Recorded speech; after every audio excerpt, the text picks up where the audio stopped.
Next लिखेंगे राष्ट्रकूट। ठीक है, तो बात करते हैं राष्ट्रकूटों के बारे में। राष्ट्रकूट, अब बताइए राष्ट्रकूट वंश का संस्थापक किसे बताया? संस्थापक कौन था? दंती दुर्ग।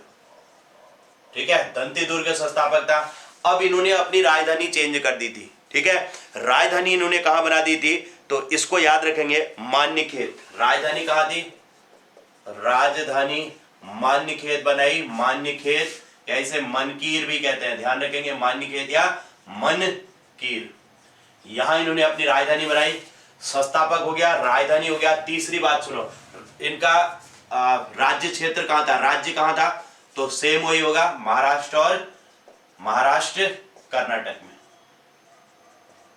महाराष्ट्र कर्नाटक के क्षेत्र में शासन करते थे। जहां वो शासन करते थे उसी इनने राजधानी बदल के कहां कर दी थी? वहां से ऊपर उठा दी थी और कर्नाटक से लेकर के महाराष्ट्र अपनी राजधानी बना दी, जिसे मान्यखेत कहते हैं या फिर मनकीर कहते हैं। क्लियर? अब यहां से देखो इस वंश के शासक देखो। पहला शासक कौन? दंती दुर्ग। दंती दुर्ग, दंती दुर्ग संस्थापक हुआ। इसके बारे में और कुछ भी नहीं है, संस्थापक। एक तो ये हो गया। अब आपको दो नाम और याद रखने हैं। कौन कौन से? एक कृष्ण फर्स्ट याद रखना है, एक कृष्ण थर्ड। दोनों के नाम लिखा रहा हूं, ज्यादा में कुछ नहीं लिखा रहा हूं। कृष्ण फर्स्ट और कृष्ण थर्ड। ये दो नाम याद रखना। इसके बाद लास्ट शासक का नाम लिख दे रहा हूं, जिसका नाम था कर्क सेकंड। ठीक है, बस इतना ही लिख रहा हूं, ज्यादा कुछ नहीं लिख रहा हूं। सभी शासकों के नामों को नहीं लिख रहा हूं, बस जितना इंपॉर्टेंट है उतना ही लिख रहा हूं। क्लियर? फिर वो खाली शासकों के नाम पढ़ने बेकार हो जाएंगे, समझ में आएगा नहीं। कृष्ण फर्स्ट ने एलोरा के कैलाश मंदिर का निर्माण किया था। इसने क्या किया था? एलोरा के कैलाश मंदिर का निर्माण किया। कैलाश मंदिर का निर्माण किया। एक तो ये याद रखना, मंदिर का निर्माण किया, बहुत इंपॉर्टेंट है। एलोरा के कैलाश मंदिर का निर्माण किसने किया? तो कृष्ण फर्स्ट ने किया। ठीक है, ये इंपॉर्टेंट हो गया। दूसरा आप याद रखना कृष्ण थर्ड ने चोल परांतक को हराया था। इसने कृष्ण थर्ड ने चोल शासक का नाम था, चोल शासक परांतक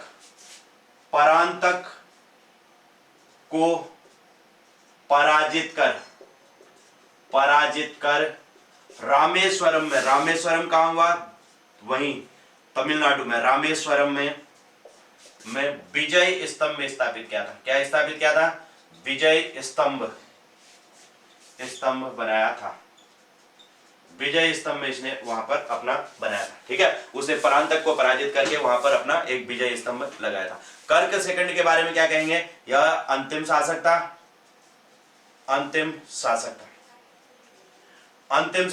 अब यहां से देखो राष्ट्रकूट के बाद क्या आ जाएगा? तीसरा कौन सा वंश आ जाएगा यहां पर? कल्याणी के चालुक्य। ठीक है, तो इसे कल्याणी के चालुक्य तैलब द्वितीय ने पराजित किया था। अंतिम शासक था, इसे तैलब द्वितीय ने पराजित कर, ठीक है, इसे तैलब द्वितीय ने पराजित कर इसे तैलब द्वितीय ने पराजित कर किस वंश की स्थापना की? कल्याणी के चालुक्य वंश की स्थापना की।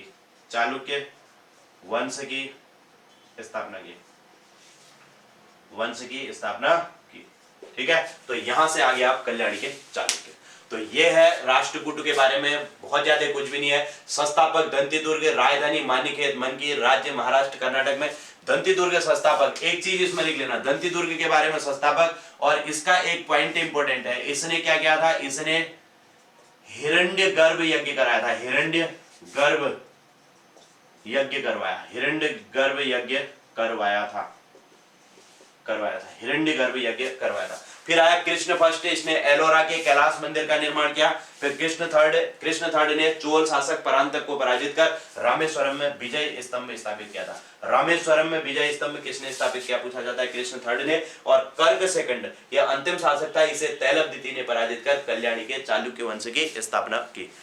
ठीक है, अब एक बात यहां पर याद रखना, एलोरा एलिफेंटा की गुफाओं का निर्माण किसने किया पूछा जाता है? नोट करके कहीं पर भी लिख लेना, एलोरा और एलिफेंटा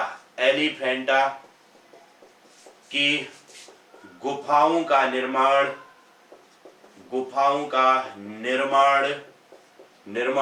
राष्ट्रकूटों ने किया था। ये क्वेश्चन पूछा जाता है बहुत ज्यादा।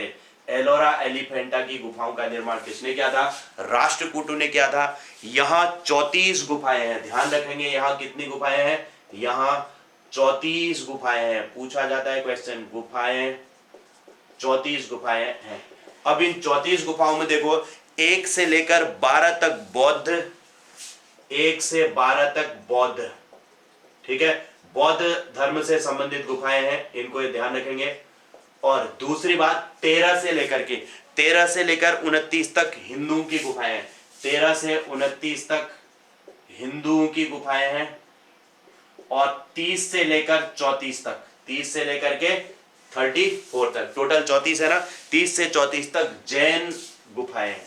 किसकी गुफाएं हैं? जैनों की गुफाएं। तो ये चीज आपने याद रखनी है, इसको नोट करके सभी लोग लिख लेंगे, ठीक है। एलोरा एलिफेंटा की गुफाओं का निर्माण राष्ट्रकूटों ने किया। यहां कुल 34 गुफाएं हैं, 1 से 12 तक बौद्ध, 13 से 29 हिंदू। ये पूछा जाता है बौद्ध की गुफाएं कितने से कितने तक है, संख्या पूछी जाती है। और जैन गुफाएं कितनी है और कितने से कितने तक है, और हिंदू गुफाएं कितने से कितने तक है।